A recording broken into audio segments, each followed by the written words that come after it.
एक व्यक्ति अपने स्कूटर से घर जा रहा था।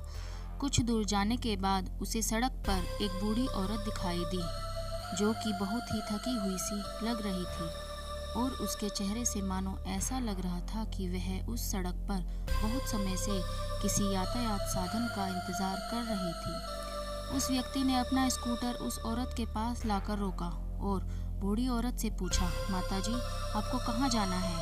आपको जाना भी है? मैं आपको छोड़ दूंगा। अनजान आदमी को अचानक अपने सामने देखकर वह वृद्ध महिला थोड़ा घबरा गई।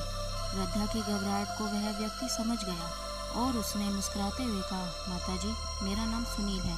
आप चिंता ना करें, मैं आपको सकुशल आपके घर तक छोड़ दूंगा। आप निश्चिंत होकर मेरे साथ मेरे स्कूटर पर चलिए।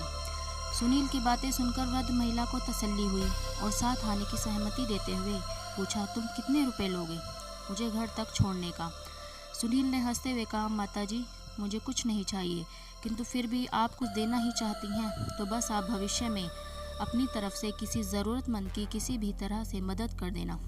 अपनी बात को पूरी करके सुनील ने उस वृद्धा को अपने स्कूटर पर बिठाया और उनके घर तक छोड़ने के पश्चात वहां से चला गया।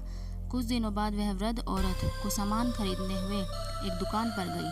दुकान से बाहर आकर वृद्धा ने देखा कि उसी दुकान के बाहर एक गर्भवती महिला कुछ खाने पीने का सामान बेच रही थी। उस वृद्ध महिला को यह समझते देर नहीं लगी कि ज़रूरत इस लड़की की कोई मजबूरी रही होगी, जो इसे इस अवस्था में भी काम करना पड़ रहा है। वृद्धा के मन में उस महिला के लिए मदद की इच्छा जागृत हुई और उस गर्भवती महिला से कुछ खाने का सामान खरीद लिया। साथ ही वृद्धा ने चुपके से कुछ पैसे उसकी दुकान के पास इस भावना से रख दिए कि उसकी मदद हो जाएगी। ऐसा करके वह वृद्ध महिला वहां से तुरंत चली गई। शाम को दुकान बंद करते वक्त उस गर्भवती महिला ने देखा कि उसकी दुकान पर 1000 का नोट रखा हुआ है। 1000 रुपये देखकर वह बहुत खुश हुई और अपने घर जाकर उसने अपने पति से कहा, सुनील, मैं जानती हूँ मेरे गर्भवती होने की वजह से घर का बहुत खर्चा बढ़ गया है, परंतु आज तुम्हें चिंता करने की कोई ज़रूरत नहीं, क्योंकि मेरी दवाई के पैसों का इंतज़ाम हो गया। मैं आज ज़्यादा पैसे कमाए हैं। ऐसे कहकर उसने भगवान का शुक्रिया किया और अपने पति के गले लग गई।